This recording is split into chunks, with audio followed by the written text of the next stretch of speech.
you know I'm from Ijebu if I don't prepare my local food?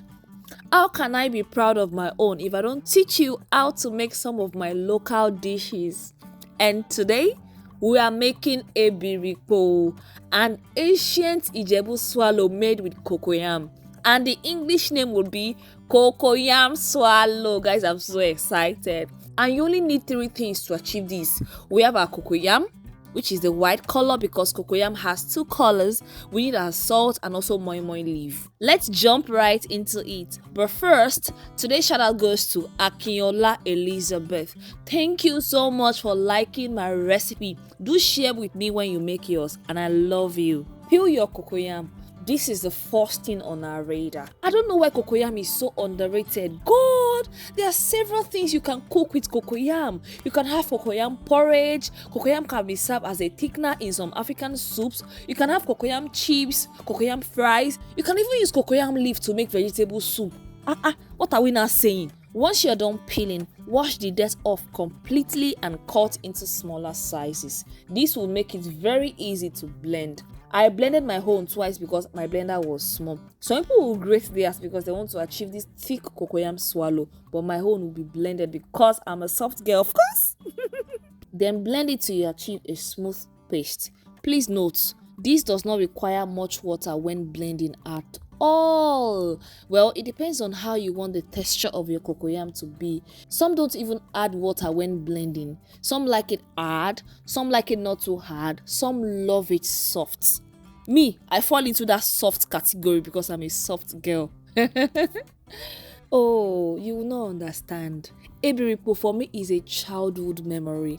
I remember when I was still in the village then, I always anticipated eating it. At that time, that was the best birthday gift you can ever give me. Yes, I'm telling you, I so much love to eat Ebiripo. And I love to eat mine without soup or stew. Gosh, God bless my dad for that. Once you're done blending, add salt to taste. You might want to be careful here. It is better to add your salt gradually than to add too much.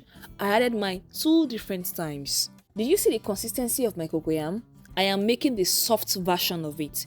If you want yours to be harder, please don't add water. Once you're satisfied with the taste, put your pot on fire with little water. Then cut the leaf roots of the moi-moi and add it to the water on fire. We do this so that the leaf will not have direct contact with the pot. Peradventure the water finishes, it won't get burnt. Now let me quickly teach you how to fold your moi-moi leaf. Don't mind my moi-moi leaf. I left work pretty late and by the time I got to the market, that was the only moi-moi leaf I saw. I was like, Jesus Christ, Chineke me. I had no choice than to just go for it like that. So when you're buying your own, please watch out for a fresh leaf. So hold the leaf and break it a little. We do this so that the content, the ebiripo, when we put it inside, it will be easily foldable. So equally get another leaf and break its root part, just like the way you're seeing in the video. Place it on one another. We're going to be using 2 different leaves to wrap our ebiripo. This way, it will prevent any leakages. Then mold it into a cone shape and fold the down part of it.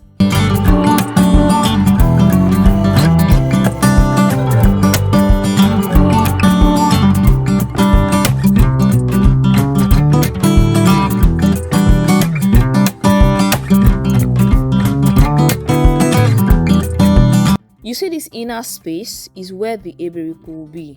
Go ahead to add the ebiripo. I did about 2 spoons for each. It depends on the leaf. Some leaves are small, some leaves are large, but whichever way, do not overfill it. Once you're done filling, wrap the edges together and fold to the other side, exactly how you are seeing in the video. Then place it gently into the pot. It is good not to put excess water when doing this, so that your water will not mix with the content in the leaf. It is required for the water to be below whatever you put inside, so that you can gradually add water when necessary. Let me wrap another one so that you can learn. And please, this will be the best time for you to subscribe to my channel for more amazing content like this one. Thank you.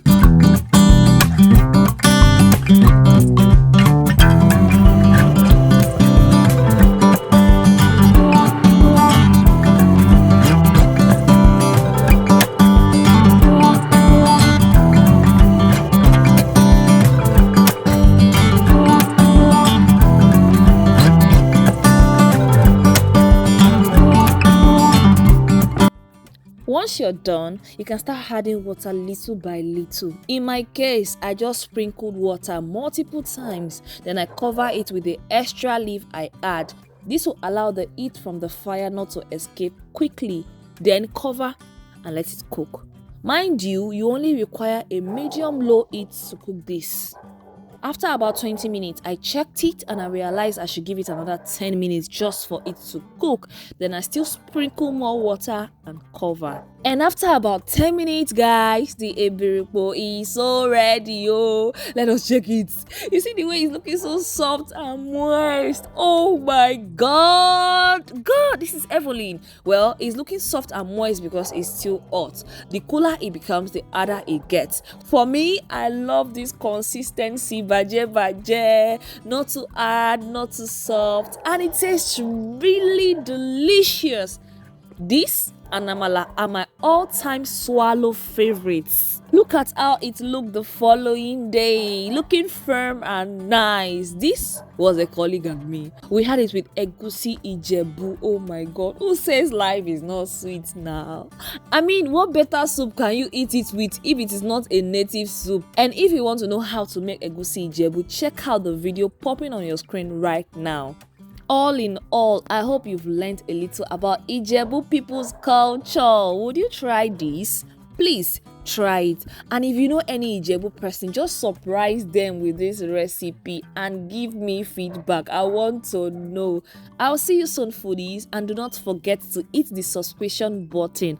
I love you. Bye bye.